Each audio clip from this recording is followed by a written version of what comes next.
semua dalam keadaan sehat selalu. Perkenalkan, nama saya Selon Viriantika Hidayah lulusan dari Universitas Kuningan.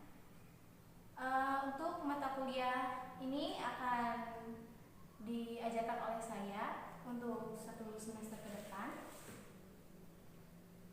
Dan untuk masalah kehadiran itu berpengaruh dalam mata kuliah ini. Apabila teman-teman semua telat 15 menit, itu diperbolehkan masuk, tetapi tidak masuk dalam absen. Jadi di absennya itu tidak ada. Untuk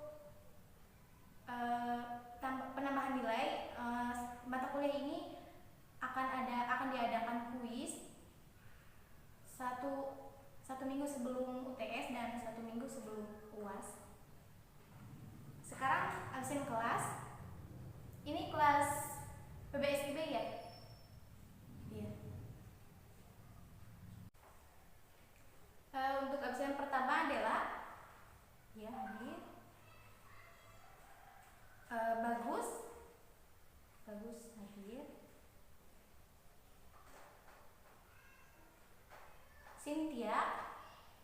Cynthia sakit. Oh iya. Dan Sela hadir. Langsung saja, untuk pertemuan kali ini kita akan membahas tentang strategi pembelajaran. Nah, sebelum membahas tentang strategi pembelajaran, kita harus tahu dulu apa sih belajar dan mengajar itu. Karena strategi pembelajaran itu sangat berkaitan dengan belajar dan mengajar.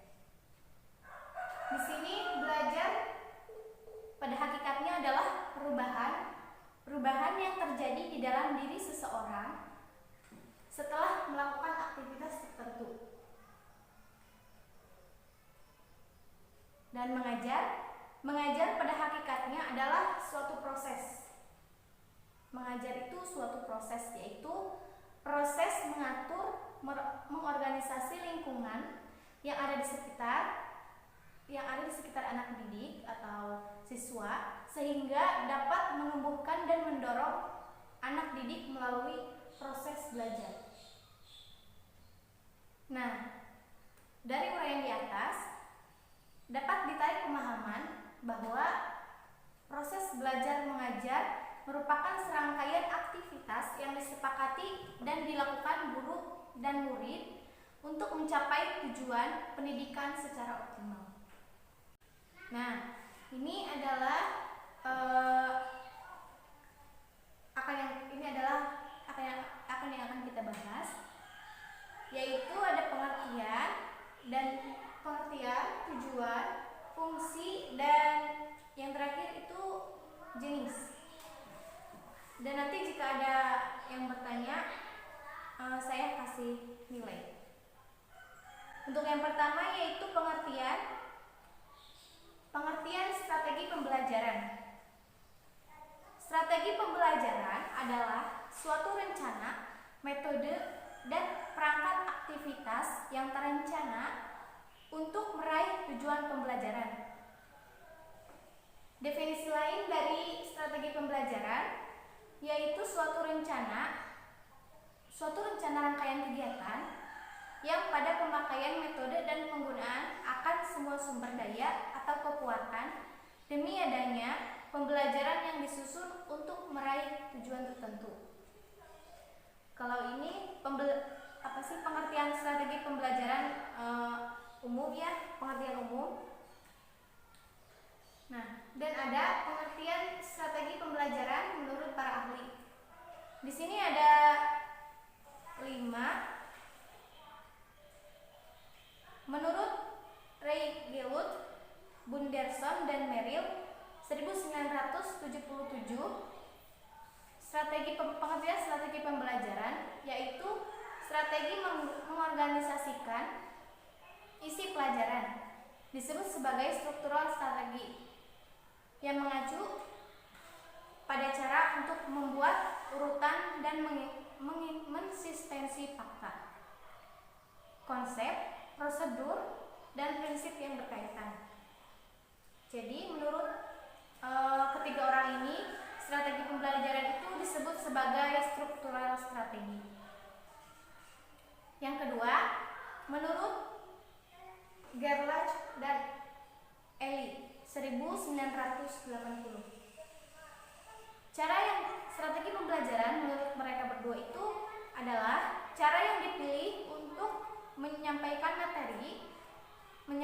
tentunya materi pelajaran dalam lingkungan pembelajaran tertentu yang terdiri atas sifat, lingkup, dan urutan kegiatan yang dapat memberikan pengalaman belajar kepada seluruh siswa.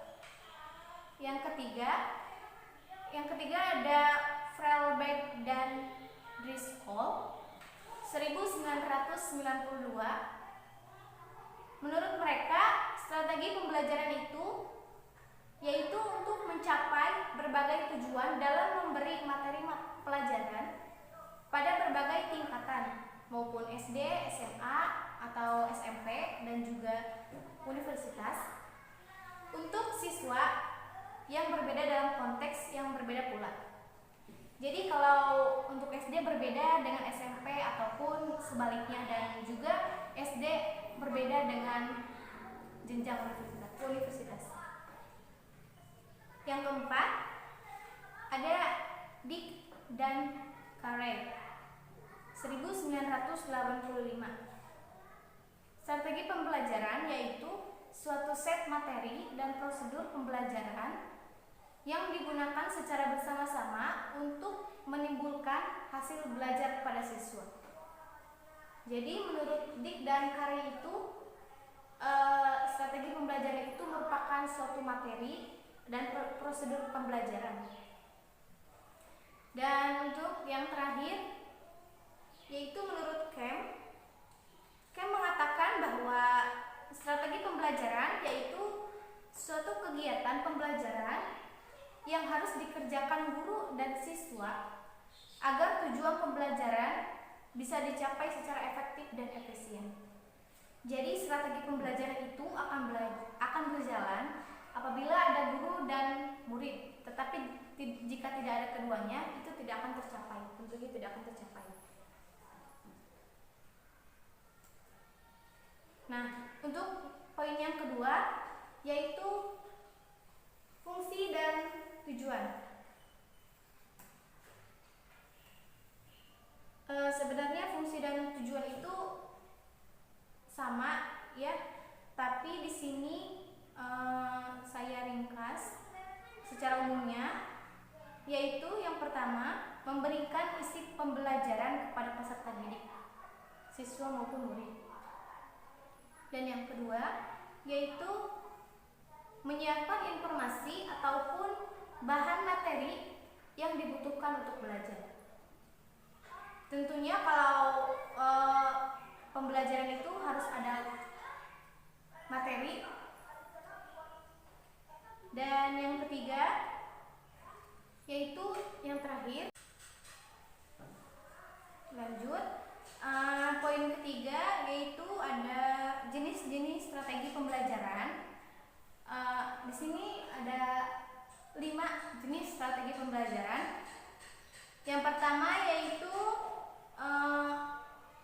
strategi pembelajaran langsung atau direct instruction. Strategi pembelajaran langsung ini adalah jenis strategi pembelajaran yang dengan kadar memiliki pusat kepada guru yang paling tinggi, tetapi strategi ini seringkali dipakai. Contoh dari strategi ini adalah yaitu suatu ceramah. Jadi guru hanya memberikan materi. Yang kedua yaitu pertanyaan didaktik seperti dan ada juga pengajaran eksplisit dan latihan, dan juga demonstrasi. Jadi strategi pembelajaran ini berpusat kepada guru, jadi hanya guru yang memberikan materi. Nah, jadi strategi pembelajaran ini berpusat kepada guru. Jadi semua materi dijelaskan oleh guru. Tidak ada partisipasi dari murid atau siswa. Untuk yang kedua yaitu strategi pembelajaran tidak langsung atau indirect instruction. Strategi ini adalah jenis strategi pembelajaran yang menggambarkan terdapat bentuk terlibatnya siswa yang paling tinggi, karena guru memiliki peran sebagai penyelidikan, penggambaran inferensi data, dan pembentukan hipotesis. Contohnya yaitu seperti presentasi dan sebagainya. Yang ketiga yaitu strategi pembelajaran interaktif atau interactive instruction. Jenis strategi pembelajaran interaktif mengarah kepada bentuk diskusi dan saling berbagi antara siswa. Jadi untuk strategi ini seperti contoh, siswa dibagi kelompok dan mengerjakan suatu proyek atau latihan. Lanjut, yang keempat yaitu strategi pembelajaran melalui pengalaman. Strategi ini dengan cara suatu pengalaman adalah strategi pembelajaran memakai sekuens induktif yang mengarah pada pusat siswa dan juga orientasi pada suatu kegiatan. Jadi strategi pembelajaran ini belajar dari pengalaman dan orientasinya pada suatu kegiatan. Yang terakhir yaitu strategi pembelajaran mandiri. Belajar mandiri adalah jenis strategi pembelajaran yang mempunyai tujuan untuk membangun adanya inisiatif perseorangan, kemandirian, atau juga peningkatan diri. Jadi untuk strategi ini, strategi yang terakhir itu adalah seperti inisiatif dari siswanya sendiri, dan itu disebut strategi pembelajaran mandiri. Untuk selanjutnya, apakah ada pertanyaan? Apakah ada pertanyaan anak-anak, teman-teman semuanya? Saya Bu. Oh ya. Saya mau nanya, Ya. apa perbedaan belajar dan pembelajaran? Oke. Jadi kita lihat slide ini dulu. Jadi dapat dikatakan bahwa belajar itu kegiatan jiwa raga yang menuju perkembangan kegiatan manusia, kegiatan jiwa raga yang menuju perkembangan pribadi manusia seutuhnya. Kalau pembelajaran itu merupakan penyediaan sistem lingkungan yang mengakibatkan terjadinya proses belajar pada diri siswa dan mengajar untuk guru. Jadi kita dapat lihat dari slide ini pengertian belajar dan pembelajaran. Apakah ada yang ingin bertanya lagi? Teman-teman semuanya? Tidak ada? Baik, kalau tidak ada. Kalau tidak ada, saya akan membacakan kesimpulan dari pertemuan kali ini. Kesimpulannya yaitu dalam belajar yang terpenting adalah proses, bukan hasil yang diperoleh dari hasil yang buruk seperti menyontek. Dan strategi adalah pendekatan secara keseluruhan yang berkaitan dengan pelaksanaan gagasan dan perencanaan untuk mencapai tujuan tertentu. Dan pembelajaran adalah proses interaksi siswa dengan guru dan sumber belajar pada suatu lingkungan belajar. Mungkin cukup sekian untuk pertemuan kali ini. Untuk tugas nanti saya share di grup WA. Terima kasih atas perhatiannya. Semoga kita semua dalam keadaan sehat selalu. Sampai jumpa minggu depan. Wassalamualaikum warahmatullahi wabarakatuh.